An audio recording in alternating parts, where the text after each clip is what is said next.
All right, we're on page, or actually lesson 16-3. And we're talking here about classifying quadrilaterals. So you got a parallelogram, has two pairs of parallel sides. We have talked about this in class before, which you'll see here. This side is parallel with this side, and this side is parallel with this side. You got parallelogram. A rectangle has four right angles. It is also a parallelogram. So you've got this side is parallel with this side is parallel with this side, and then you've got right angles. You've got four of them. Then you got a square, has four right angles, and all of the sides are the same length. It is a parallelogram, a rectangle, and a rhombus. Okay, right angle, right angle, right angle, right angle, boop, boop, boop, and boop. A rhombus is a quadrilateral that has opposite sides that are parallel and all of its sides are the same length. It is also a parallelogram. So it is also parallelogram. And this one is a trapezoid, and it only has one side of parallel sides, or one pair of parallel sides. So we will now do the work and refer to our notes, which you also have in Schoology that I uploaded. What is true about all quadrilaterals?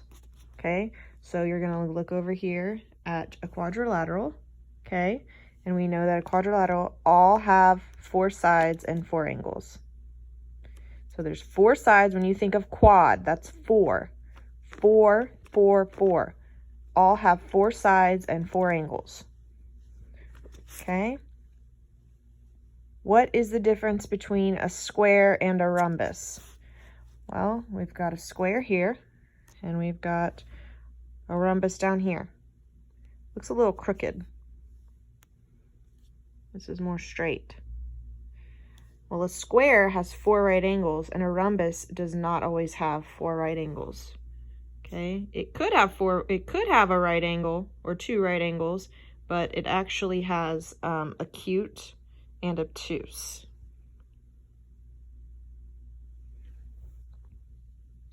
Number 3, Shane drew a quadrilateral with at least two right angles and at least one pair of parallel sides. Name 3 quadrilaterals Shane could have drawn. So this is what he drew.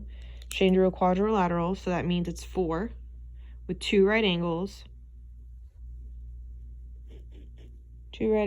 and one pair of parallel sides.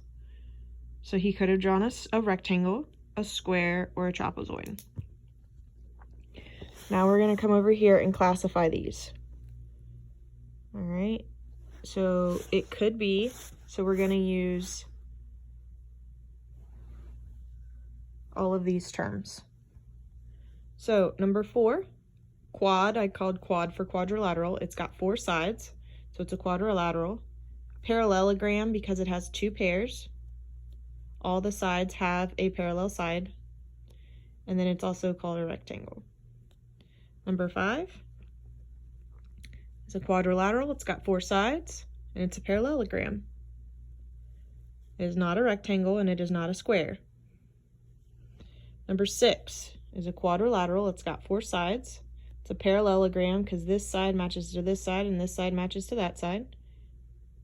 It's a square, of course. It's a rhombus, and it's classified as a rectangle.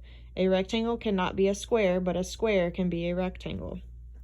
Number 7, it's got 4 sides, 1, 2, 3, 4, therefore it's a quadrilateral.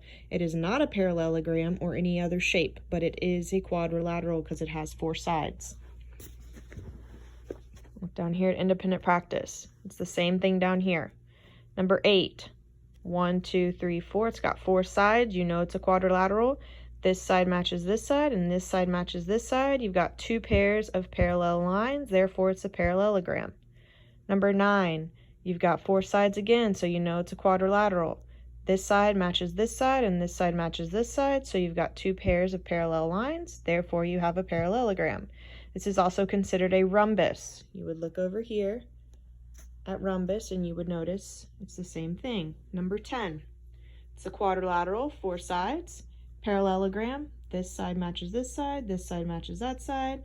It's a rhombus, it's a rectangle, and it's a square. 11. You'll notice it's a rectangle. Remember, rectangles cannot be squares, but squares can be rectangles. It's a quadrilateral with 4 sides, and it's also a parallelogram because this side is parallel with this side and this side is parallel with this side. That is complete for that completes our guided and independent practice, and you will be doing problem solving on your own.